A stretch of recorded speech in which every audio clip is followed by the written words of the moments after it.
Bueno,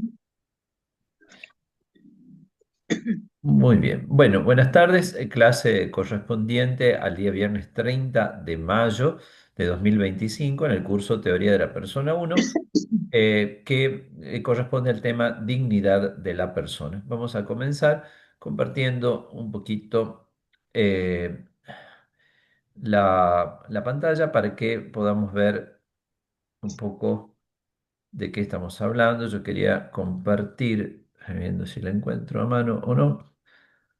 Esta, a ver,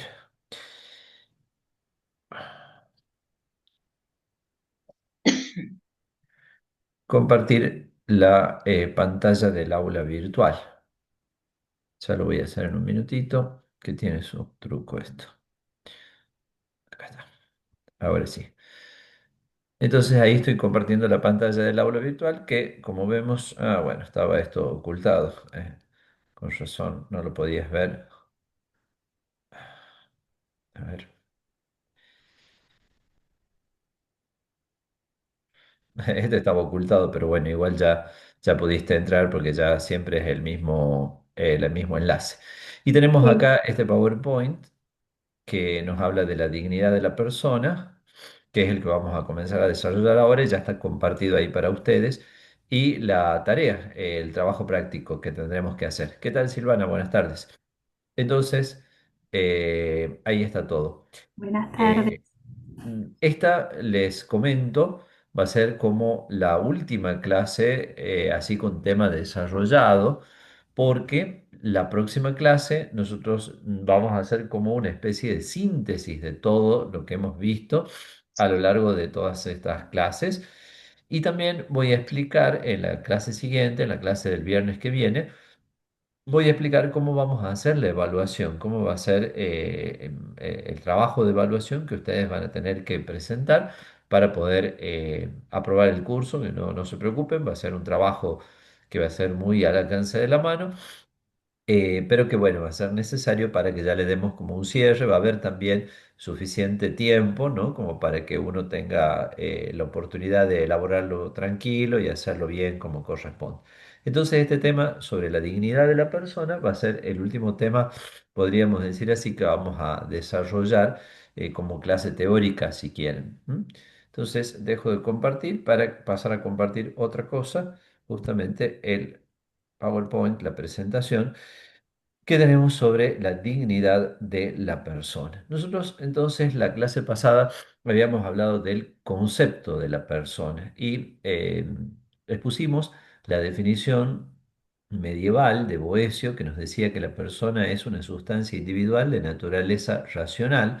También habíamos explicado algunas notas características de la persona como la intimidad, la interioridad, etcétera, y algunas cosas más que nos permitían como llegar a comprender un poquito más qué es lo que decimos cuando nosotros hablamos de persona. Pero ahora vamos a detenernos más específicamente en el tema de la dignidad de la persona. Santo Tomás de Aquino dice que precisamente en los tiempos antiguos, persona y dignidad eran términos sinónimos. O sea, nosotros hablábamos de una persona como de una dignidad o de una dignidad como una persona. Dignidad en el sentido en que a veces nosotros decimos, bueno, una celebridad, un personaje importante, ¿no es cierto? Más o menos en ese sentido era la cosa. Pero es importante que nosotros tratemos como de ir rastreando un poquitito de dónde sale esta asociación de conceptos entre la persona y la dignidad, porque como ustedes se dan cuenta, es algo que tiene una importancia capital, es decir, es sumamente importante para un montón de decisiones prácticas que después se toman en la vida social, en el establecimiento de las leyes, bueno, en la manera en que nos conducimos nosotros en nuestras relaciones. Bien, es importante entonces comenzar con algunas notas históricas que nos permiten descubrir cómo se ha ido desarrollando este concepto de dignidad de la persona. En el mundo greco-romano, que es el mundo como que sintetiza de alguna manera la cultura antigua y que es como el sustrato, el trasfondo en el cual arraiga todo lo que nosotros vivimos como cultura occidental, en el mundo grecorromano se puede ser un ser humano, ahí pongo hombre, pero en el sentido de ser humano, se puede ser humano, pero no necesariamente ser persona. Mm. Entonces, nos damos cuenta de que en la filosofía y en la cultura, en el derecho romano, etcétera, se ha logrado como descubrir el valor que tiene el individuo humano como tal, pero sin que se logre extender a todos los individuos humanos esa dignidad personal. Eso resulta muy claro, sobre todo en el derecho romano, en el que hay toda una categoría de seres humanos que no son personas desde el punto de vista jurídico. El niño, la mujer, el esclavo, el extranjero. En la antigua democracia griega también, ¿no? Había como personas, seres humanos de segunda categoría, mejor dicho, no personas, seres humanos de segunda categoría que no eran los ciudadanos, que eran los que tenían la posibilidad de intervenir por medio del voto en la asamblea, en el gobierno de la polis. Entonces, se puede ser un ser humano y no ser persona. Eso era como una conclusión un tanto contradictoria, insuficiente, que nosotros encontrábamos en el mundo grecorromano.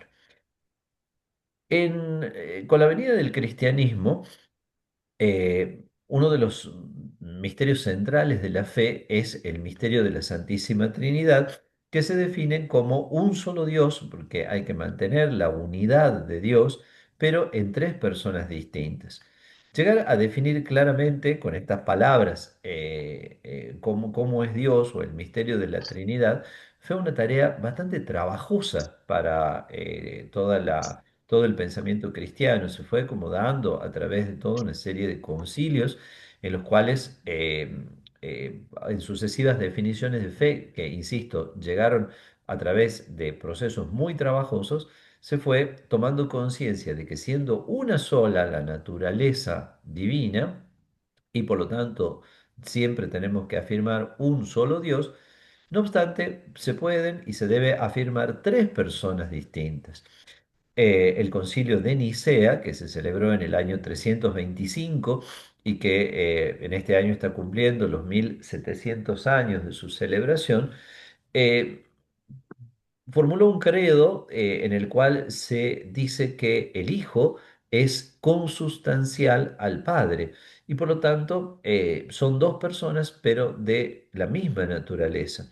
Ese credo de Nicea se completó en el Concilio de Constantinopla, que se celebró en el año 381, y donde se dice también que creemos en el Espíritu Santo, Señor y dador de vida. Entonces, las personas trinitarias, de alguna manera, iluminan el sentido de lo que es la persona desde el punto de vista antropológico. Entonces, allí hay como algunos elementos que son muy importantes, ¿no es cierto? Las personas trinitarias se revelan como subsistencias, pero al mismo tiempo subsistencias relacionales. Al concepto de persona le va a ser íntimo e inherente la relacionalidad. Por eso, incluso las personas trinitarias, en las cuales no puede haber ningún tipo de accidente, porque al ser Dios todo es sustancia, no hay accidente, ¿no? Sin embargo, se preserva esta condición de la relacionalidad. Lo explico quizá un poquito más claro porque puede quedar oscuro en lo que acabo de decir. En la metafísica aristotélica, la sustancia es lo que existe en sí mismo. El accidente es lo que existe en otro. Entonces, si yo digo hombre blanco, hombre es sustancia y blanco es accidente. Pero si yo digo hombre, supongamos, amigo de otro hombre, esa calificación amigo es una relación y pertenece al orden de la accidentalidad, porque ese hombre podría seguir siendo hombre aunque no fuera ya más amigo del otro. Pero en el caso de la persona, la relacionalidad, de alguna manera, si cabe decirlo así, ha invadido el ámbito de la subsistencia, de la sustancialidad, y eso se nota en el caso de las personas trinitarias, que son subsistentes que consisten siendo un solo Dios, pero que sin embargo son relacionales entre sí, ¿no? Entonces, eso se nota claramente en los nombres de las dos primeras personas. Padre e hijo son nombres relacionales. Entonces, la relación está como intrínseca allí. Puede haber, nosotros no podemos hablar de un padre si no tiene un hijo, no podemos hablar de un hijo si no tiene un padre, ¿no? Entonces, el cristianismo, la doctrina cristiana de la Trinidad, ha puesto de relieve de una manera muy fuerte y con mucha, podríamos decir así, fecundidad desde el punto de vista filosófico, el hecho de que cuando nosotros hablamos de la persona, estamos hablando de un ser en relación. Por eso vamos a ver ciertas caracterizaciones que se hacen de la persona en la filosofía incluso contemporánea, ¿no? Como poniendo el acento en esta cuestión relacional, ¿no? Bueno, ya vamos a avanzar en eso. Por el contrario, en la época moderna, el carácter y la dignidad de la persona se han tendido a colocar sobre todo en la condición racional de la cual brota una característica esencial que es la libertad, ¿no? Entonces, en el fondo, nosotros estamos hablando de una visión que está más arraigada en lo ético.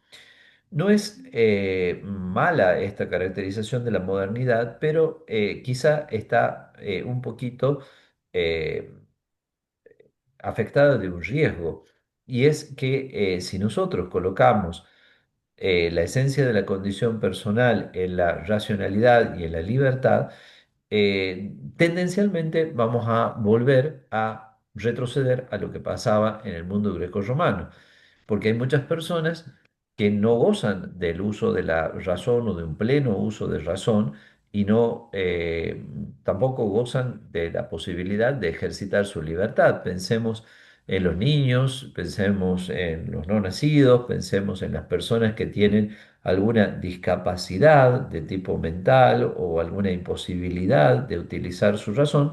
Y entonces ahí, cuando nosotros ponemos el acento en la libertad como algo derivado en sí de la racionalidad, eh, corremos ese peligro, no que necesariamente se vaya digamos, a reducir a las personas solamente a quienes ejercitan de hecho su racionalidad y su libertad, pero sí tendencialmente vamos a apuntar a eso, y eso es lo que claramente se ve en en lo que es la dinámica de la cultura contemporánea, porque, bueno, muchos países van directamente como cercenando los derechos personales de todas esas categorías de seres que son indudablemente humanos, pero que no tienen ese pleno uso de algunas de las prerrogativas que nosotros consideramos esenciales para el ser humano.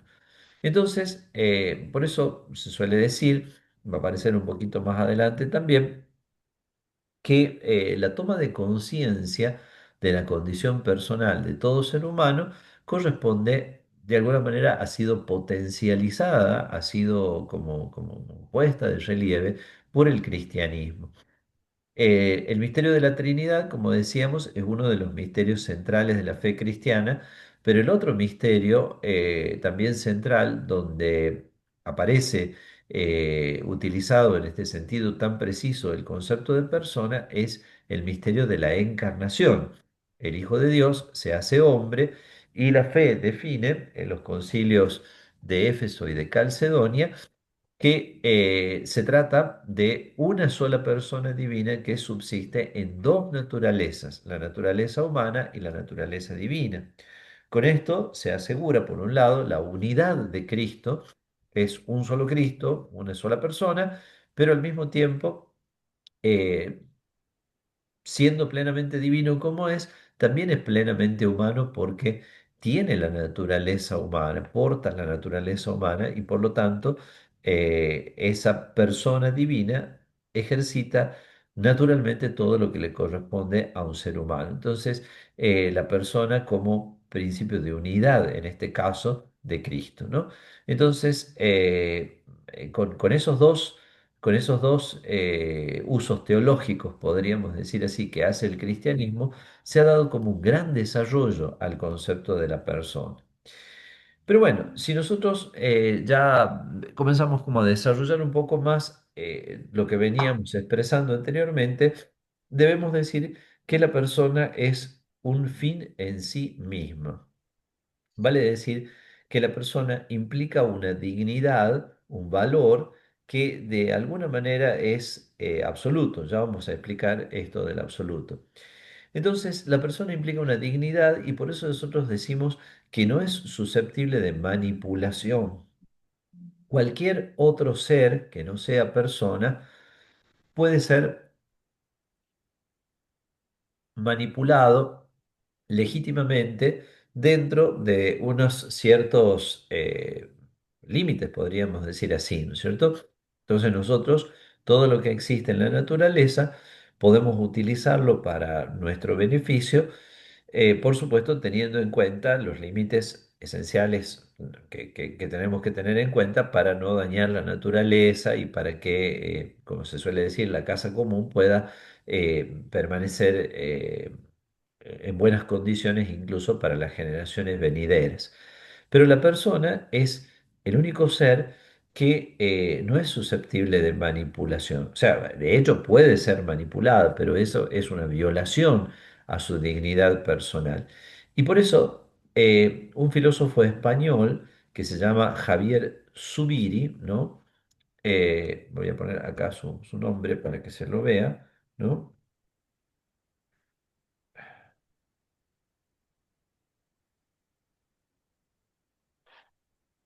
Javier Zubiri dice que la persona es un absoluto relativo. Entonces, tiene un cierto carácter absoluto en cuanto que no es susceptible de manipulación, no puede ser comprado, vendido, negociado, ¿no es cierto? Bueno, ahí nosotros tenemos claramente el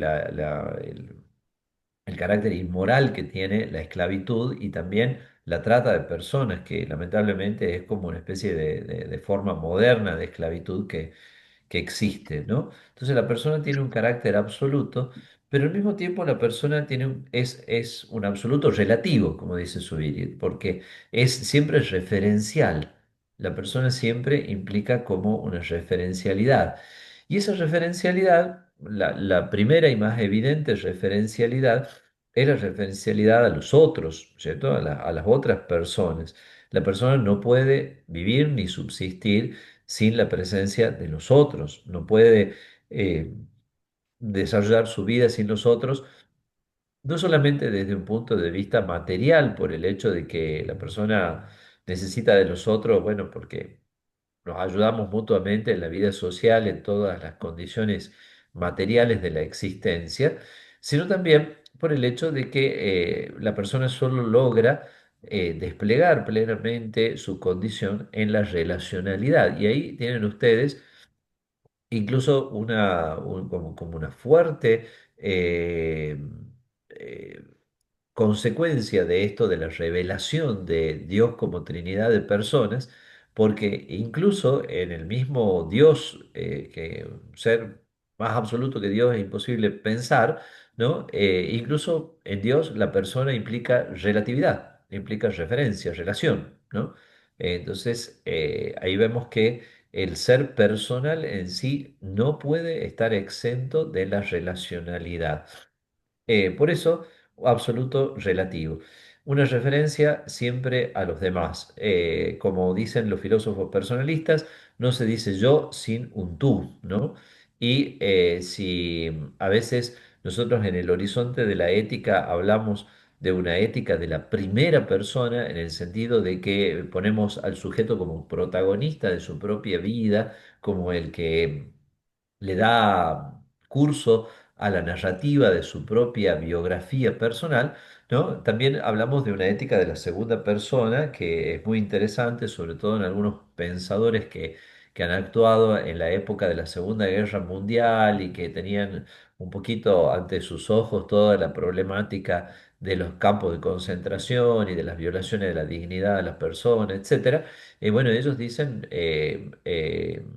el comienzo de la ética está en una persona que mira a otra a los ojos y le dice, no me mates. ¿M? Entonces, una ética de la segunda persona, una ética del tú, ¿no? Entonces, una ética del yo, primera persona, porque yo soy protagonista, pero también una ética del tú, porque es el tú ese como límite absoluto eh, de mis pretensiones, de mis deseos, o sea, un límite que no puedo franquear, o sea, no puedo sobrepasar, ¿no? Entonces, la persona implica esa referencia a los demás, pero también implica una referencia a Dios, ¿no?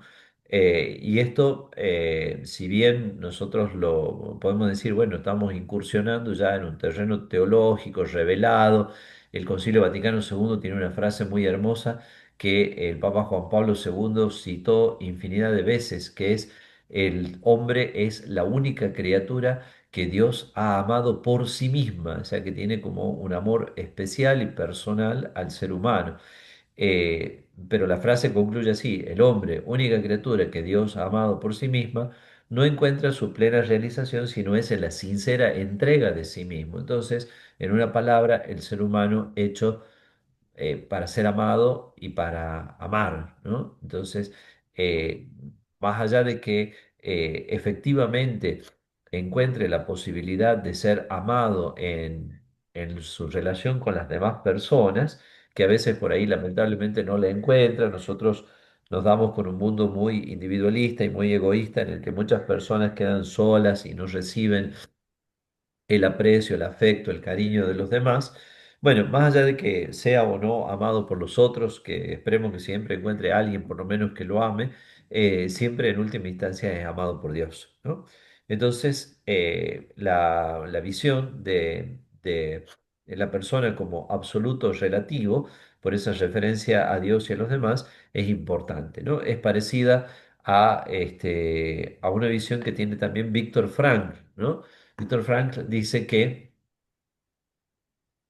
la persona es relativo, pero es relativo siempre a un otro personal, y ese otro personal en última instancia sería como una persona, la otra persona absoluta, pone Frank, ¿no? Y en última instancia está haciendo referencia a Dios.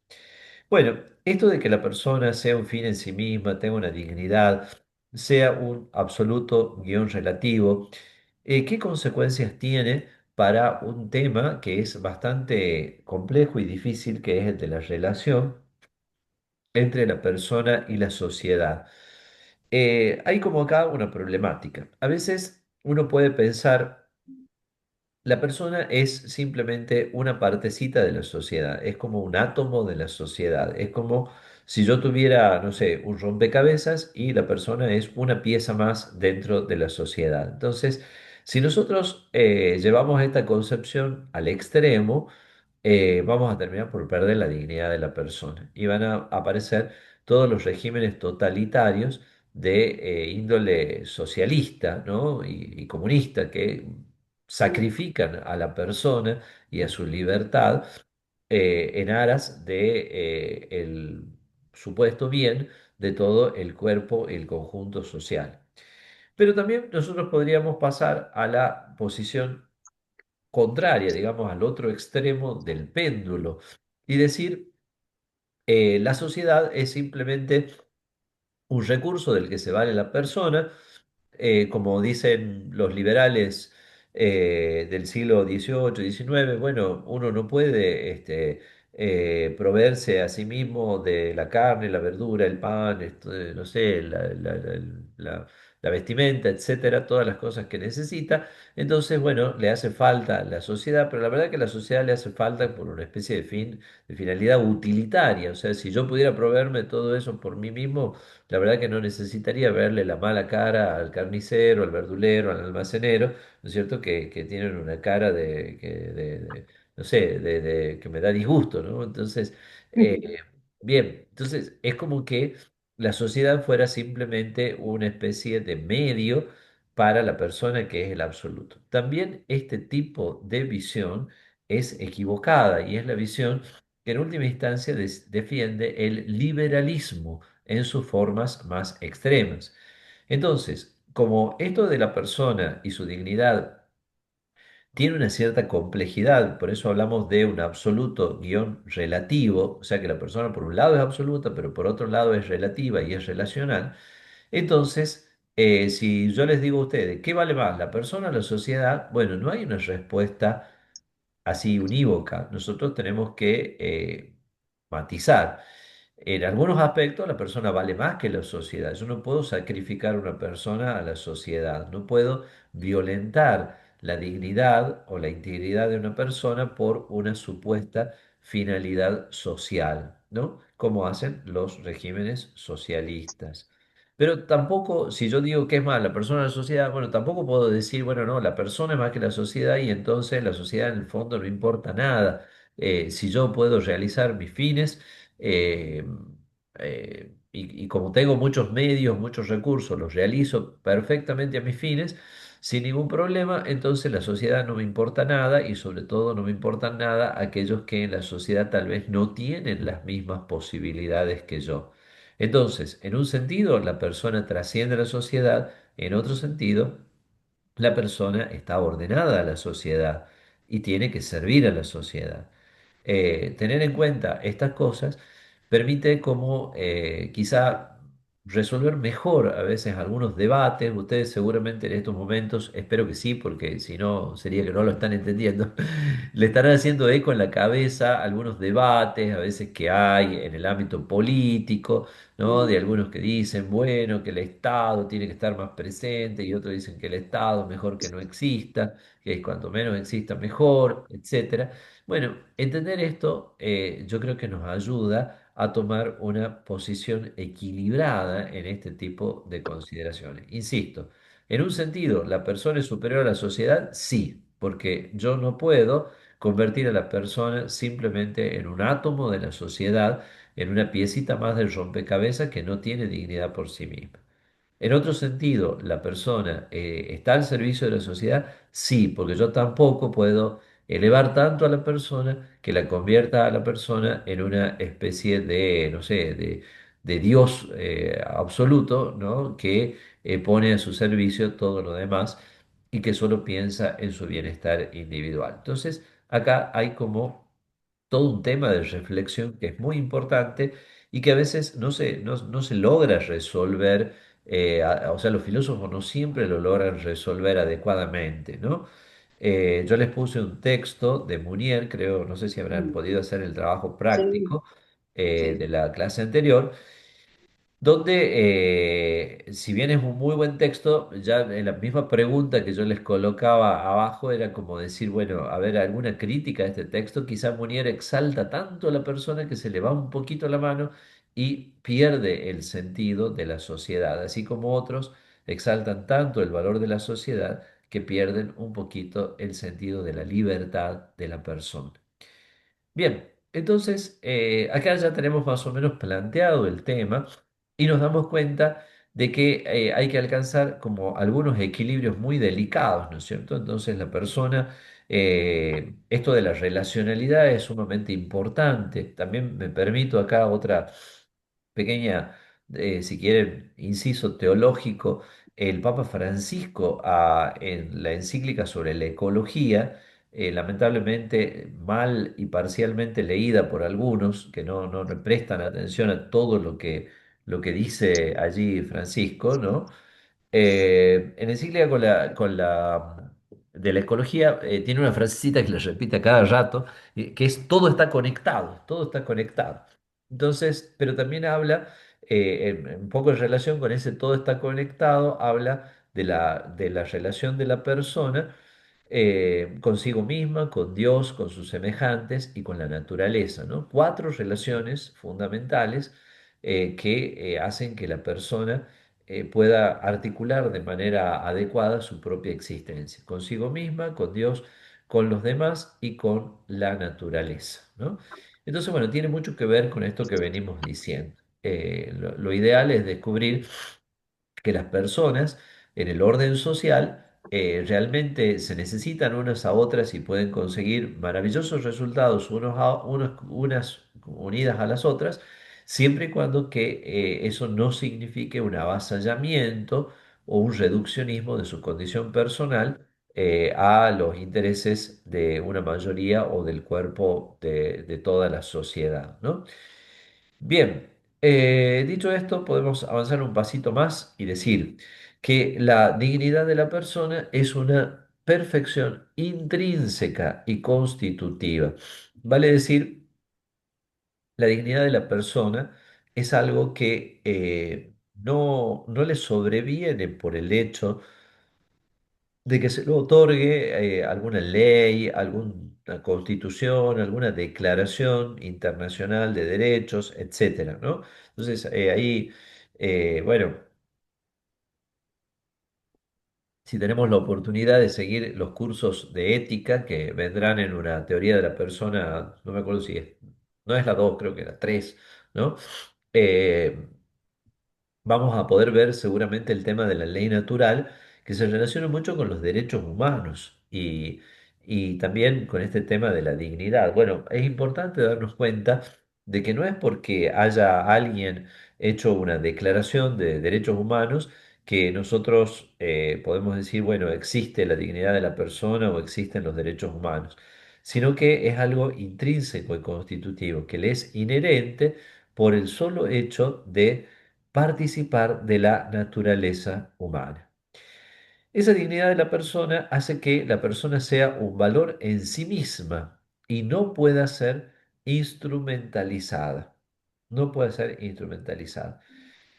Eh, un filósofo de la época moderna que se llama Immanuel Kant eh, formuló de tres maneras distintas el imperativo categórico, como le llama él, de la moral, entendiendo por imperativo categórico aquella norma moral, podríamos decir así, que tiene validez absoluta, que no depende de otras cosas. Si dependiera de otras cosas, sería, como él mismo lo dice, un imperativo hipotético. Un imperativo categórico de Kant, entonces, es como expresar la forma que tienen que tener todas las normas morales para que efectivamente sean como tales verdaderas normas morales. Una de las formulaciones del imperativo categórico de Kant, que es sin duda un gran aporte que hace Kant, pero yo siempre irónicamente digo que en esta formulación Kant es en el momento en que es menos Kant, es menos kantiano, ¿sí? Porque introduce el valor de la persona, siendo que Kant, para Kant, todo tiene que ser no tiene que tener, la ética no tiene que tener ningún contenido material, tiene que ser puramente formal. Pero bueno, no entremos en eso que nos complicaría. Bueno, Kant dice como formulación del imperativo categórico, obra de tal modo que trates a la humanidad tanto en tu persona como en la de los otros, siempre como un fin y nunca como un mero medio. Entonces, obra de tal modo que trates a la humanidad, ¿no? Entonces, fíjense, en el fondo está diciendo Kant, aunque disfrazado, porque él no podría aceptar eso, ¿no? Está hablando de una naturaleza humana, que trates a la humanidad tanto en tu persona como en la de los demás, entonces fíjense cómo une la humanidad con la persona, siempre como un fin y nunca como un mero medio como un mero medio. Es importante incluso esta palabrita que se introduce allí de un mero medio, que no sea como un mero medio, porque nosotros ciertamente sí utilizamos a veces a las personas como medios. Por ejemplo, el mozo que me sirve el café es un medio, pobre mozo, pero bueno, no lo uso yo como un mero medio, sino, porque si lo usara como un mero medio sería, no sé, simplemente una máquina y no es así, es una persona que trabaja, que cobrará su sueldo, que merece su respeto, etcétera, ¿no? Entonces, nunca podemos usar a la humanidad o tratar a la humanidad como un mero medio, sí como, sí, ciertamente alguna mediatización de nuestra humanidad hay porque es la manera que tenemos nosotros de relacionarnos. Pero lo que no podemos, insisto, es reducir a la condición de mero medio a nadie. Entonces, por eso decimos, por otras palabras, que la persona sea un valor en sí misma y no pueda ser instrumentalizada, ¿no? Entonces, esto es muy importante y también nos ayuda a descubrir, tanto Kant nos lo decía, en tu persona como en la de los demás, nos ayuda a descubrir si a veces nosotros no estamos utilizando a alguien como un mero medio, entonces a veces instrumentalizando quizá una amistad o instrumentalizando, no sé, algún tipo de relación humana con alguien, o si, por el contrario, otros están pretendiendo hacer eso con nosotros, ¿no? Entonces, a veces otros nos están utilizando para algo, para algún fin suyo propio, ¿no? Entonces, es como muy importante esto. Uno de las claves, por ejemplo, para entender cuál es la propuesta cristiana de la ética de la sexualidad y que pasa también, tiene mucha relación con lo que, con la enseñanza de Juan Pablo II en la teología del cuerpo, es eso, que la persona no puede ser usada, que el cuerpo tiene un lenguaje y tiene como una significación en su lenguaje que puede estar diciéndole al otro, bueno, hay un verdadero amor o por el contrario, no, hay simplemente un uso del otro. Lamentablemente, esto del uso es muy frecuente, entonces se da mucho y por eso mismo a veces las personas no pueden, ¿no es cierto?, entablar unas relaciones que sean plenamente humanas y por eso mismo también esas relaciones son efímeras y van muchas veces en directo al fracaso. Entonces, la persona no puede ser instrumentalizada, no puede ser mediatizada, tiene que ser siempre reconocida como un absoluto. Y de esa manera nosotros volvemos a lo que decíamos recién. La dignidad de la persona resulta ser el fundamento de los derechos humanos, ¿no? Entonces, cuando nosotros decimos los derechos humanos, tenemos que tener en cuenta que hay varios niveles, ¿no? Por un lado está lo que podríamos decir así, los derechos humanos llamados de primera generación o de segunda generación, que bueno, un poco están en las primeras declaraciones de los derechos humanos, el año 1948, en la Organización de las Naciones Unidas, bueno, se declaran los derechos humanos, pero después aparecen, no entro en detalles porque no viene el caso, pero tampoco lo tengo así tan presente.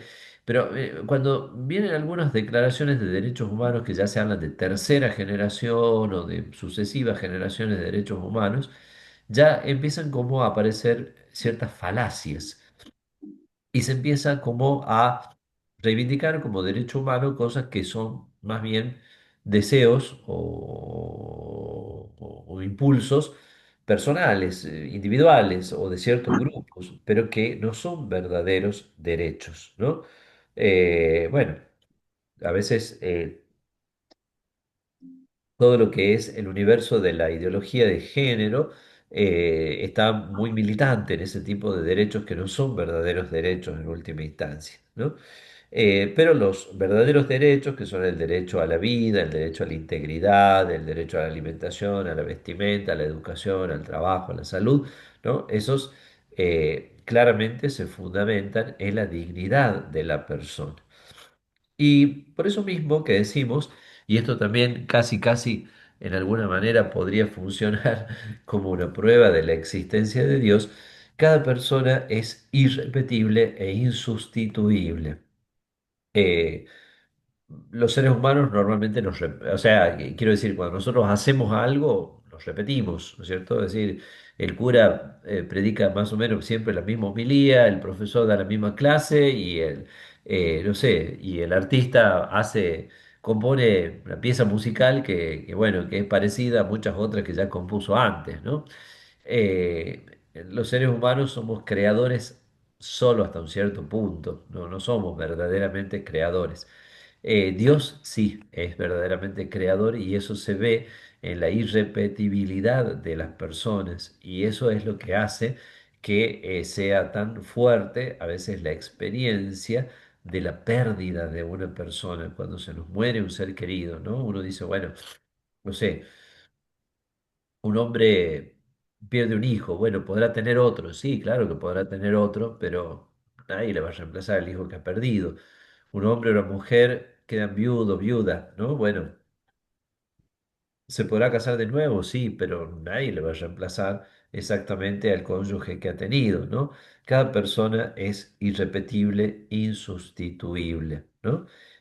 Hay como una originalidad dentro de cada persona que está precisamente en su condición espiritual. Bien, por eso mismo que decimos de la dignidad de la persona, lo que decíamos antes, quiero decir, eh, está ligada la afirmación de la dignidad de la persona al desarrollo de los dogmas del cristianismo, ¿no? Entonces, por lo que explicábamos antes de la Trinidad y de la encarnación.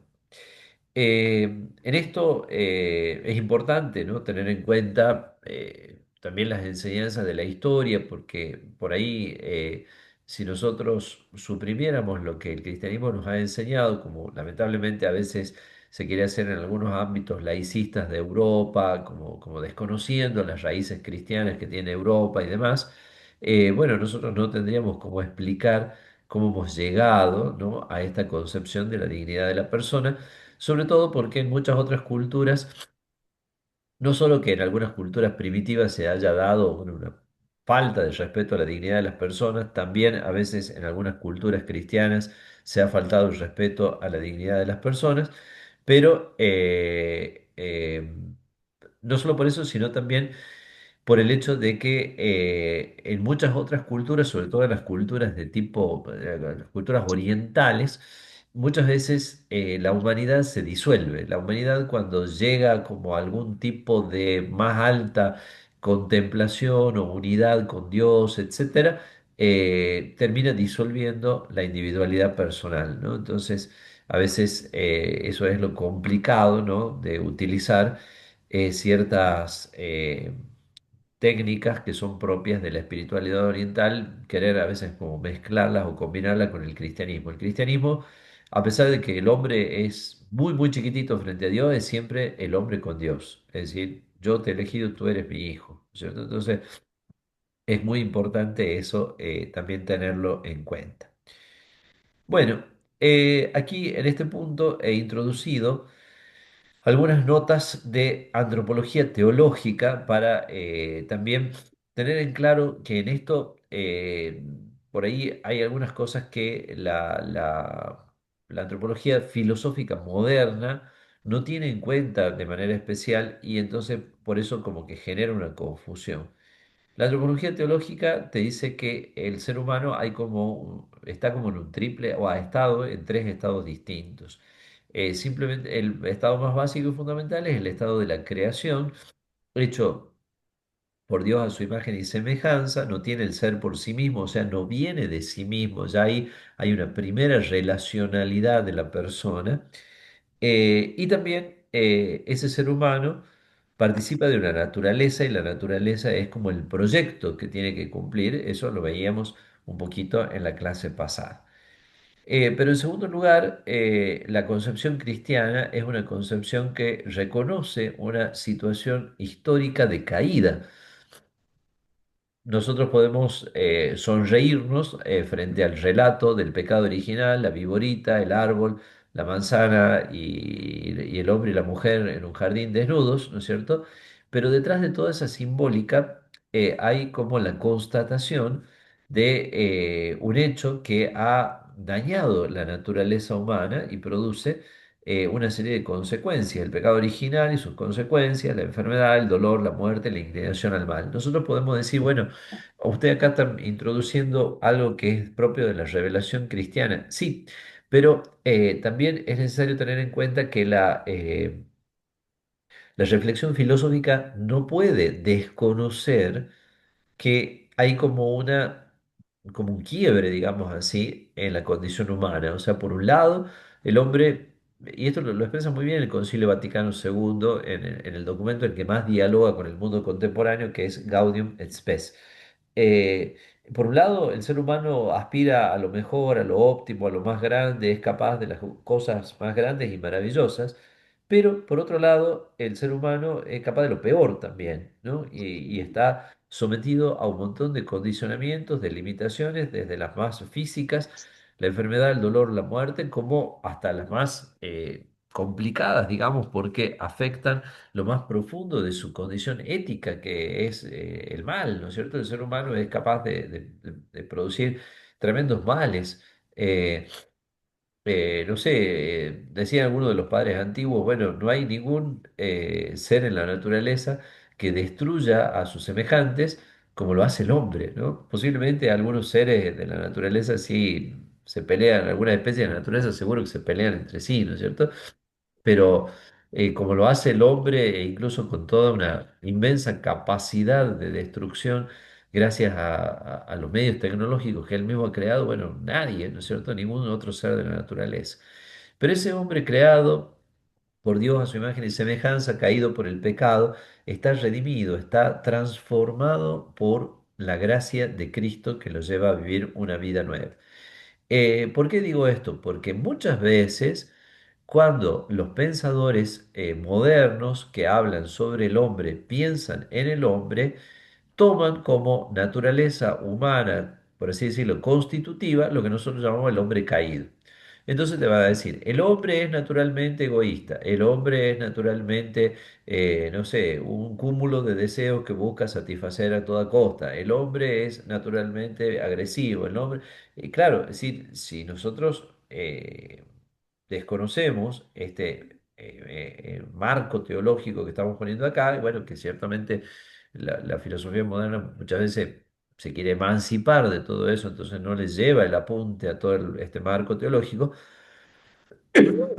Eh, si desconocemos esto, nosotros vamos a pensar que la naturaleza humana está en el punto B, en lo que nosotros conocemos como el hombre caído. Entonces, eso es importante porque muchas veces, insisto, en el pensamiento de la antropología filosófica se dice, bueno, el hombre es así, el hombre es asá, y bueno, uno desde la cultura cristiana tendría que decirle, el hombre es así como ser caído, pero no es esa la última explicación de su naturaleza humana. Bueno, en un texto también magisterial, pido perdón porque parece como que me voy yendo de lo filosófico, pero en realidad no me voy yendo tanto. En un texto magisterial que es el Compendio de la Doctrina Social de la Iglesia, nosotros encontramos algunos principios básicos de la dignidad humana. Eh, Primero, la persona no debe ser considerada únicamente como individualidad absoluta, eso lo explicábamos recién, edificada por sí misma y sobre sí misma, como si sus características propias no dependieran más que de sí misma, ¿no? Entonces, la persona es un absoluto, pero es un absoluto relativo, referencial a Dios y a los otros. Eso no debemos olvidar nunca. Tampoco debe ser considerada como una mera célula de un organismo dispuesto a reconocerle a lo sumo un papel funcional dentro del sistema. Eso sería lo que decíamos de la posición socialista o comunista que tan graves daños ha traído, porque en última instancia, en base a una visión ideológica de la realidad, se concibe un objetivo y para alcanzar ese objetivo no importa sacrificar la vida de miles y miles de seres humanos, o aunque no se los sacrifique, muchas veces se los lleva a una condición en la que no pueden vivir en libertad, ¿no? Bueno, eso pasa cuando la persona queda reducida a una mera célula de un organismo social, del organismo social, que le reconoce a lo sumo un papel funcional. Entonces vos tenés que cumplir una función. Si mientras cumplas tu función no molestes más y no tenés derecho a tu libertad. Por eso también una sociedad justa puede ser realizada solamente en el respeto a la dignidad trascendente de la persona humana. Entonces, la dignidad de la persona es el fin último de la sociedad. La persona es el fin último de la sociedad. Ahí siempre haciendo la salvedad que nosotros decíamos.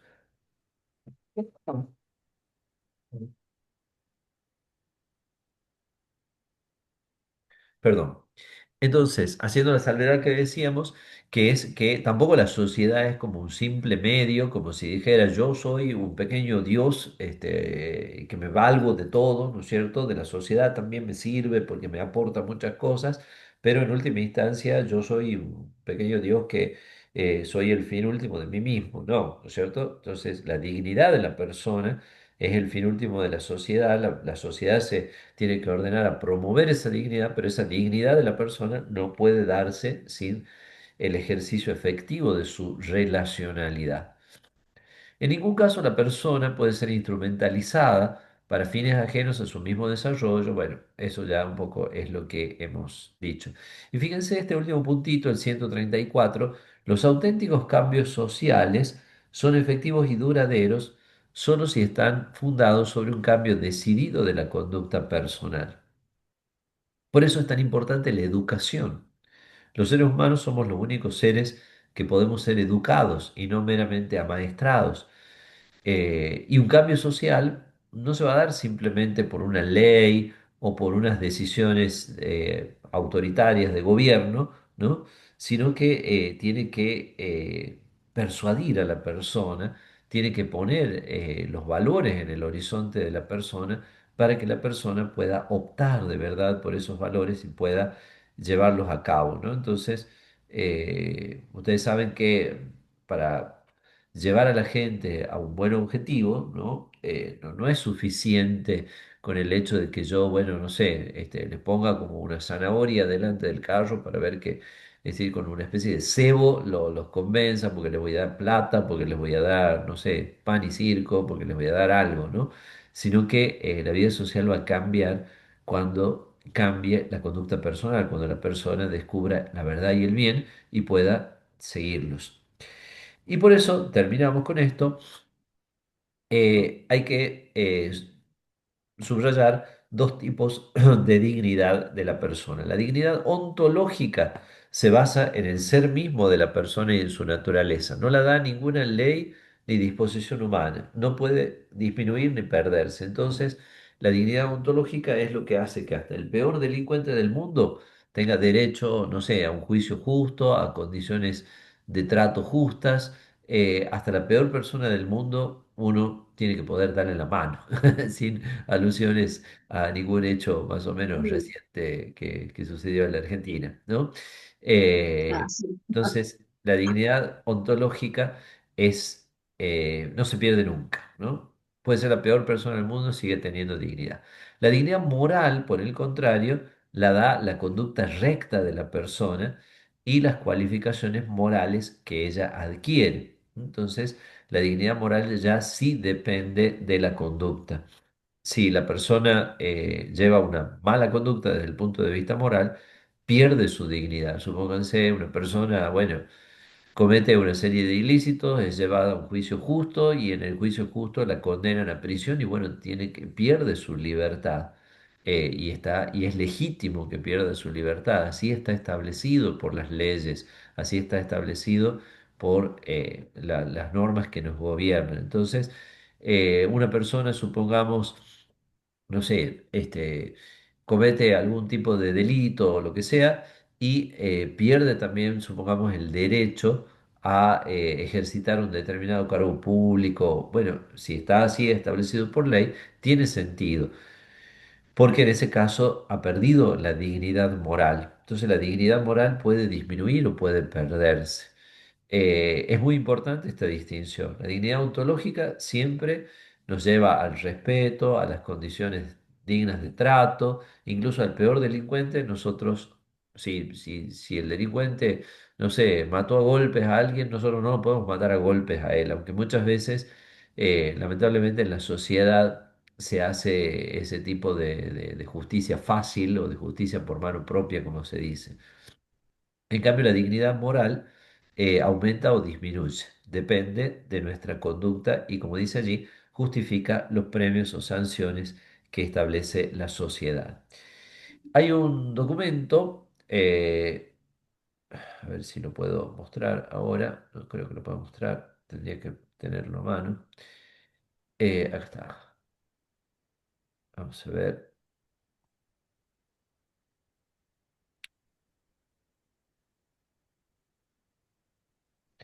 Ahí lo estoy mostrando, que se llama Dignitas Infinita, este documento. El práctico que ustedes tienen que hacer está basado en unos numeritos del documento. Ya lo van a ver cuando lo vean el práctico. Pero acá en los primeros números, en el número 7 y 8 habla, en el 7 habla lo que acabamos de decir, la dignidad ontológica, la dignidad moral. ¿Ven? Acá se lo pongo bien grande y lo ven ustedes que está en el número 7. Pero habla también de otras dos dignidades que son la dignidad social y finalmente dice la dignidad existencial, ¿no?